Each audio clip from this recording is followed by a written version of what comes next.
This video tutorial is on CentralReach and understanding the relationship between employees, clients, codes, authorizations, and payors. Employees. Employees is the starting point of everything you will do in CentralReach. The employee contact may or may not be a user. A user is granted access to log into the system. Codes. Codes are used by employees to schedule and or record their time, which becomes their timesheets. Clients. Clients are who we are doing the work for. The client in CentralReach can be a person receiving services or a dummy client for tracking non-billable time of employees. A dummy client would be, let's say, your own company, and when you have non-billable time, like a team meeting that you cannot bill to the insurance company, you would use that dummy client for tracking that time. Authorizations. Authorizations establish the billable services for a particular client. Payors. Payors are the parties responsible for paying the claims and or co-payments. A payer can be an insurance company, a school district, or a parent. A client might have all three payors if they're getting services both through insurance and the school and have a copay associated with their insurance plan.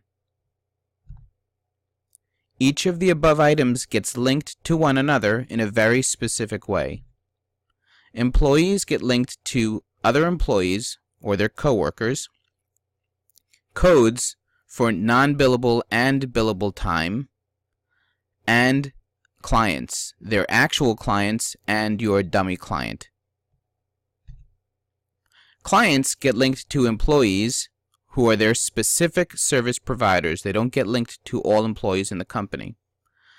They get linked to payors, like their insurance company, the school district, and or the copay, and authorizations only after a payer is established for the client. Authorizations are set up on a case-by-case basis for a limited period of time, but you cannot set up an authorization without having at least a payer in the system. Authorizations, as I mentioned, get set up for a particular client on a case-by-case basis for a limited period of time. They get linked to payors, like the insurance company, school district, and or copay, when they are set up.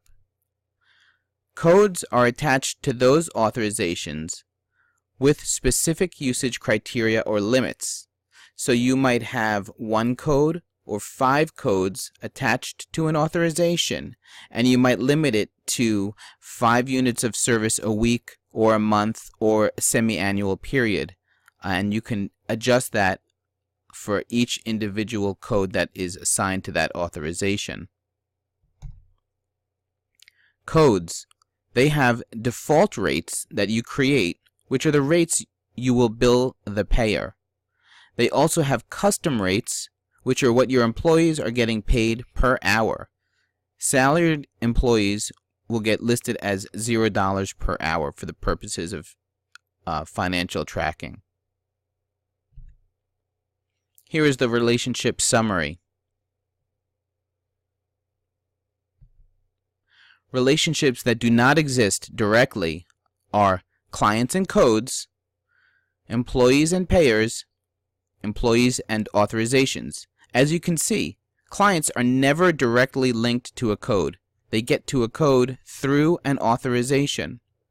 Employees and payors essentially have no relationship to one another. Employees and authorizations have no direct relationship.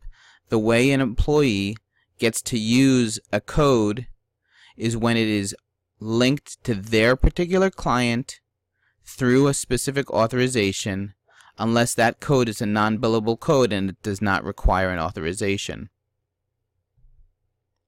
In terms of sequencing, look at this simplified way. When you get a new employee in, you should set up their basic information and then set up their code usage in the service codes module. It's the $sign module.